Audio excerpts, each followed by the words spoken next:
आदाब। The leader Hindi के लिए वसीम अख्तर।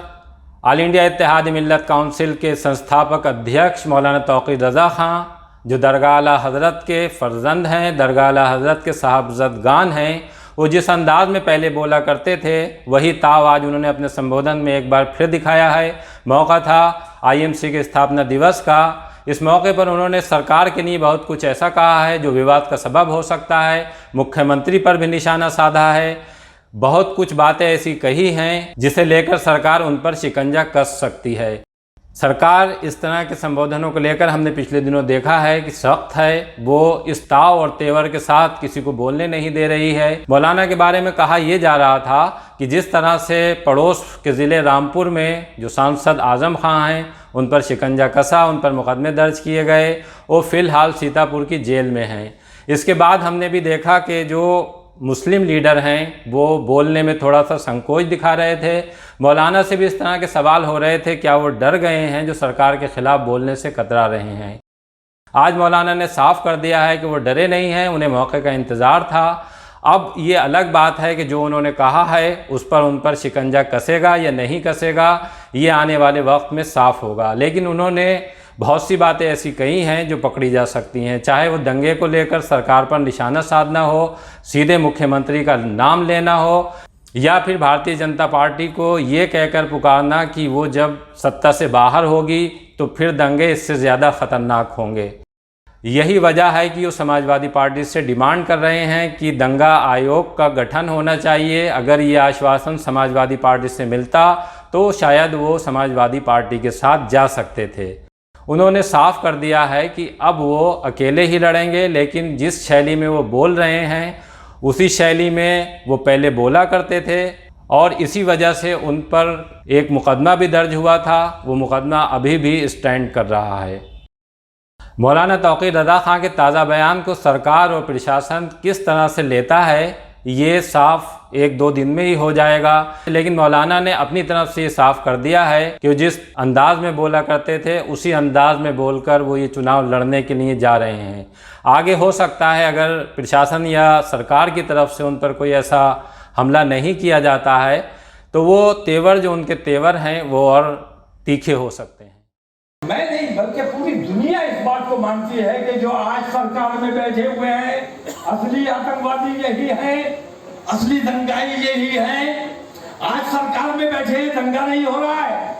योगी आदित्यनाथ ने एक सर्वे रिपोर्ट जारी की जिसमें उन्होंने कहा पूरे प्रदेश में एक भी दंगा नहीं हुआ। मैं मानता हूं होता कहां से, तुम ही लोग दंगे करते थे, अब नहीं करोगे इसलिए दंगा नहीं हो रहा है। इसलिए इन साजिशों को समझने की कोशिश करो। ये बेईमान जब उतर जाएंगे सत्ता से तो अपने घर तो जाके नहीं सो जाएंगे। ये क्या करेंगे?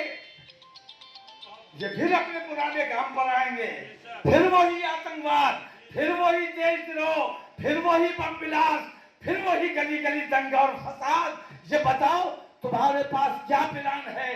पुलिस तो तुम आसमान से नहीं लेके आओगे, यही पुलिस होगी, यही पुलिस होगी। क्या करोगे? तुमने क्या प्लान बनाया है? कैसे है आप बताइए? सरकार बनाने जा रहे हैं, उनके पास कोई विजन नहीं है, कोई प्रोग्राम नहीं है। कैसे है आप बताइए?